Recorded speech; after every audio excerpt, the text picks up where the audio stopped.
नमस्कार दोस्तों, sunrise CSC YouTube channel पर आप सभी का स्वागत है। आज यानी कि दिनांक 2 जनवरी हमारी अपडेट्स रहने वाली है। सबसे बड़ी अपडेट हरियाणा सीईटी, इसकी जो पॉलिसी अपडेट हुई है, नियमों में बदलाव हुआ है, उसके बारे में चर्चा करेंगे और उसका एग्जाम कब होने वाला है उसके बारे में चर्चा।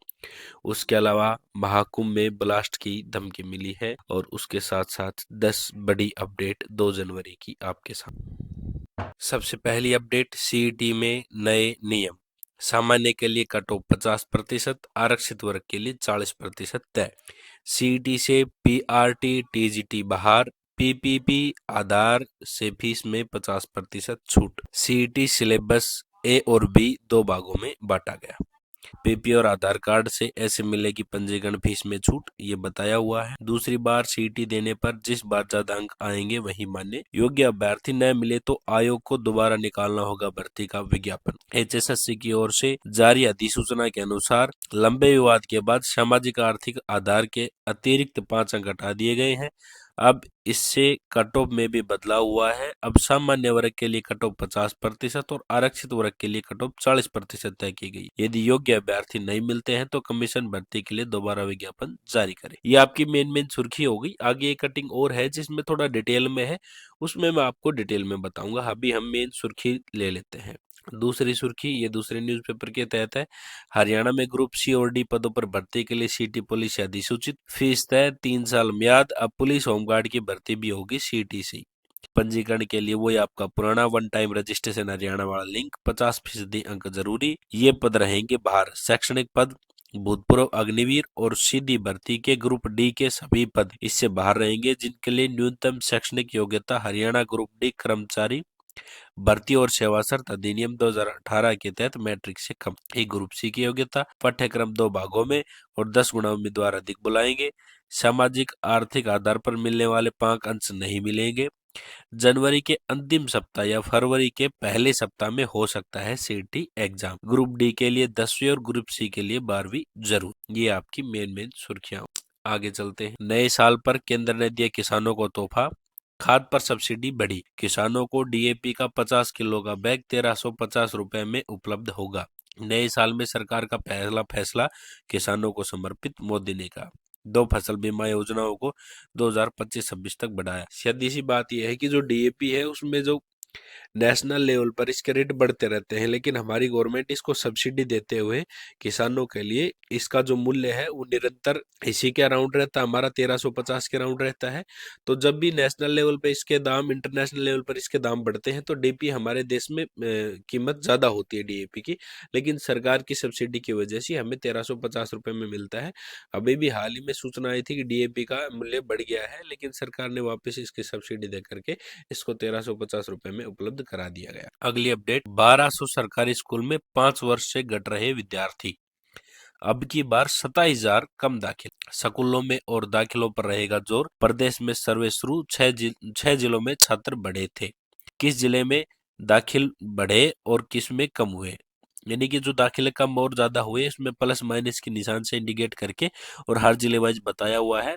0 छात्र वाले 28 स्कूल है, यानी 28 स्कूल ऐसे हैं जिनमें 0 छात्र, मतलब बढ़ने वालों की संख्या 0 है। ठीक है, इसमें बताया हुआ है सारे अलग अलग जो बताए हुए हैं संख्या वाइज। कुल मिलाकर यहाँ पर जो सरकारी स्कूलों में जो बच्चे घट रहे हैं, जिनके दाखिले नहीं हो रहे या फिर जो स्कूल छोड़ चुके हैं, जिन्होंने पढ़ाई छोड़ दी है, उनके ऊपर भी गवर्नमेंट सर्वे करवा रही है, उसके लिए ये न्यूज। अगला फिर वही अपडेट, हरियाणा सरकार ने 31 दिसंबर 2024 को अधिसूचित की ग्रुप सी ग्रुप डी के लिए संशोधित सीईटी पॉलिसी। अगर सीईटी अंकों में सुधार नहीं हुआ तो पहले वाला ज्यादा अंक ही वैध रहेंगे। 3 साल रहेगी सीईटी की वैधता, ये ऑफिशियल नोटिफिकेशन है।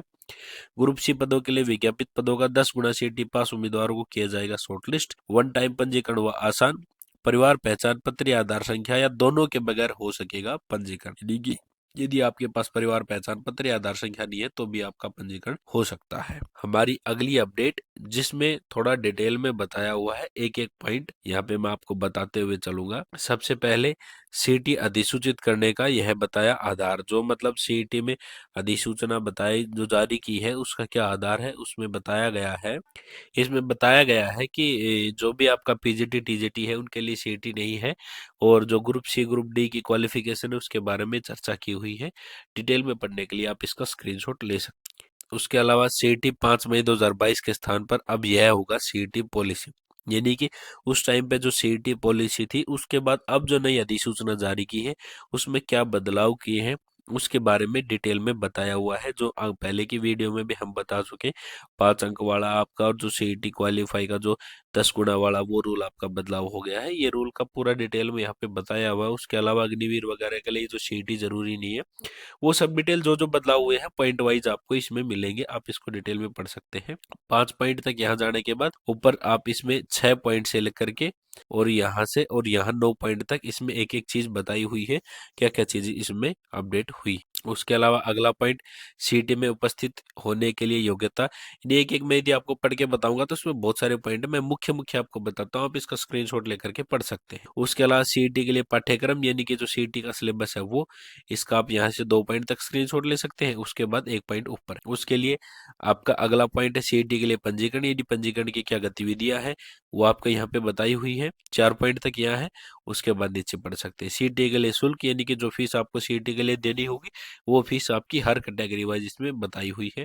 उसके अलावा थोड़ा ऊपर और चलेंगे तो यहाँ तक आपका सीईटी का फीस का आ गया है। उसके बाद बात करूँ ग्रुप सी पदों के लिए सीईटी परीक्षा और अंक, तो उसमें आपके अलग अलग पॉइंट बताए हैं ग्रुप सी के लिए, और यहाँ पे आपका जो टोटल नीचे 7 पॉइंट है 7 पॉइंट तक आपका यही बताया हुआ है। जब हम थोड़ा सा और स्क्रॉल करते हैं तो ऊपर आपका 3 पॉइंट और ऊपर है, कुल मिलाकर 10 पॉइंट है ग्रुप सी पदों के लिए सीईटी परीक्षा और अंक। ग्रुप डी पदों के लिए सीईटी परीक्षा अंक में इसमें भी केवल आपके 10 पॉइंट है, इसका आप स्क्रीनशॉट ले सकते हैं, 1 से 5 यहाँ और आपका 5 से 10 यहाँ। उसके बाद ग्रुप सी पदों की भर्ती प्रक्रिया किस प्रकार होगी, इसमें भी आपके नीचे पॉइंट दिए हुए हैं, इसका स्क्रीनशॉट ले लीजिए और ऊपर जो पॉइंट दिए हुए हैं उनका स्क्रीनशॉट ले सकते हैं। कुल मिला के मैं आपका बात करूं तो इस कटिंग में लगभग डिटेल मैंने जो ध्यान से देखी थी सभी डिटेलें बताई हुई है।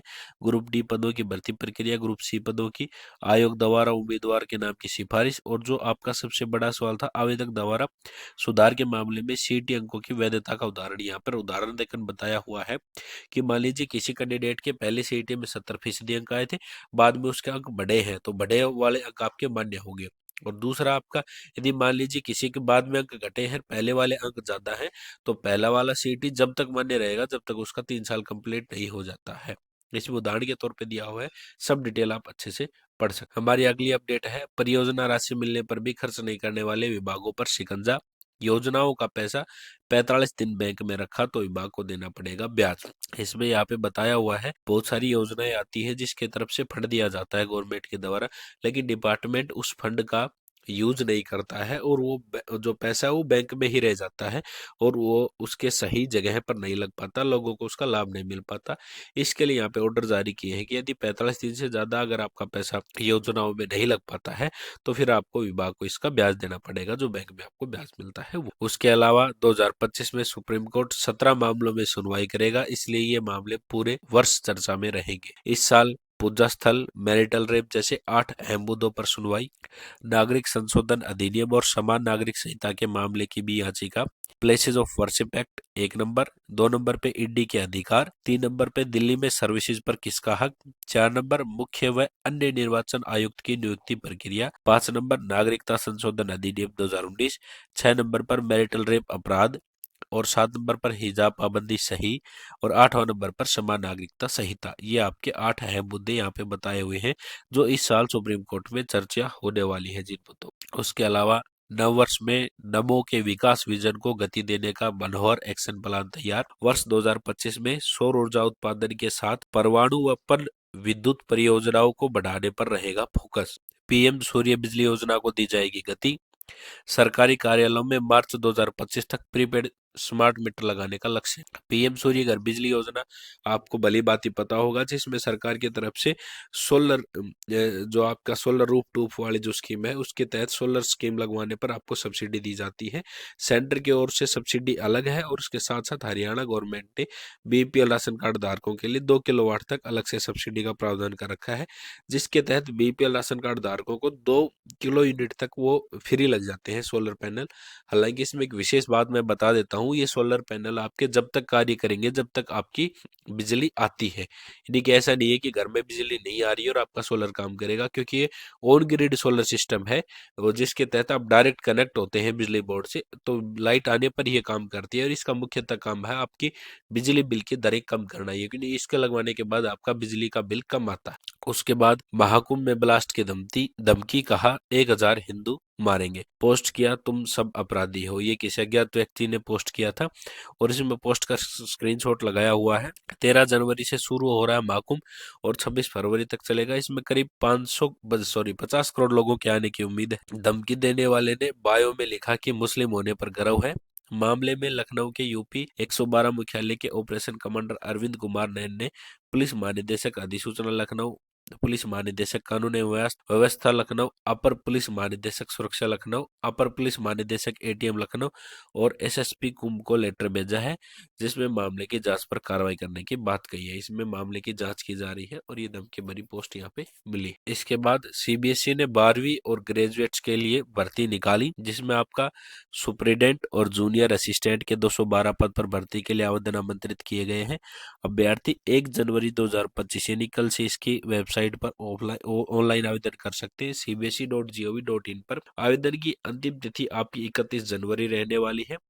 142 पद सुप्रिटेंडेंट के और 70 पद जूनियर असिस्टेंट के हैं। सुप्रिटेंडेंट के पदों में 59 अनारक्षित यानी कि जनरल, 21 एससी, 10 एसटी, 38 ओबीसी और 14 ईडब्ल्यूएस के लिए है। जूनियर असिस्टेंट के पदों पर 5 यानी कि जनरल, 9 एससी, 9 एसटी, 24 ओबीसी और 13 ईडब्ल्यूएस के लिए है। आपकी आयु सीमा 18 से 30 वर्ष रहने वाली है। उम्र में छूट महिला और दिव्यांगों को 10 वर्ष की यहाँ पे दी गई हुई है। अभ्यर्थी के पास ग्रेजुएशन डिग्री और कंप्यूटर का ज्ञान होना जरूरी है। फिलहाल आज की अपडेट में इतना ही। धन्यवाद दोस्तों।